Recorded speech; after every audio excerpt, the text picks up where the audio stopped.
Tom Himonen and I'm working with personal training artificial intelligence.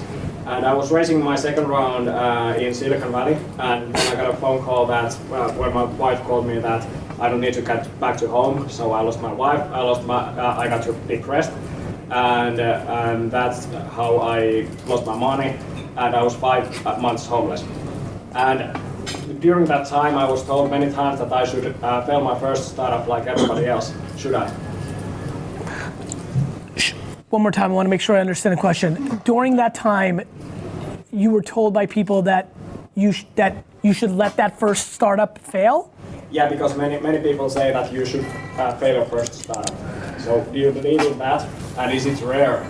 Go hard. Is it rare to what?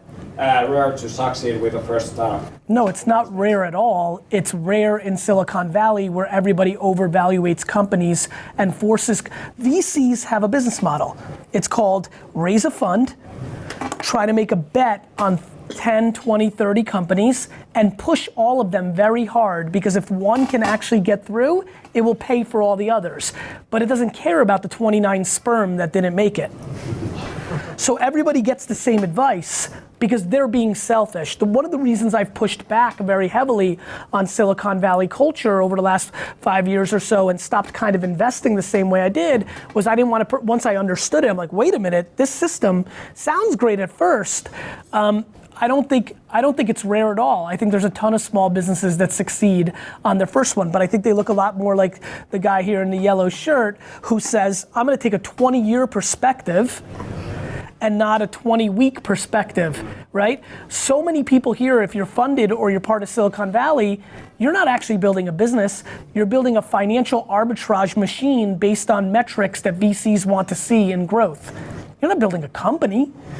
You know, for me, so look, I mean, you obviously have dealt with, you're a young dude and have already dealt with real life shit. You know, you have other emotions tied into that because it represents other things than just a company. Yeah. I think it's always a bad idea to raise more capital than you need to based on everybody's just overextending themselves. It's like bad credit. And I think that everybody's dreaming, you know, everybody gets seduced by Instagram or Waze or Shopify, but when you look at the math, yeah, most first companies fail because people don't know what they're actually signing up for when they start raising capital. And they lose their business, they get caught up, right? You were raising your second round. That means most of the behavior that your company was doing after your first round was more predicated towards the things that the market needed to see for a second round than what the customers needed.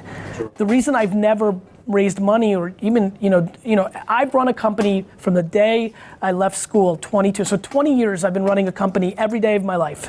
And every day of my life, I've raised no capital, and every day of my life, I had to make payroll every 2 weeks. So, you know, when I started VaynerMedia, I was already successful.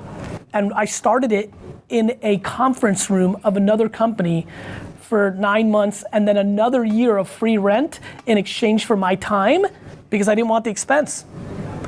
So, you know, I think that what you need to do is make sure that the company doesn't represent something above and beyond the company. Back to some of the themes my partner in crime here was saying. You need to make sure there's not baggage in that company that you say to yourself, this has to succeed, because if it doesn't, I lost my wife, I was home, like, it all, you know, you need to be very careful that this thing doesn't have some deep emotional baggage in it, because one of the most important things for entrepreneurs to do is know when to not run the company anymore.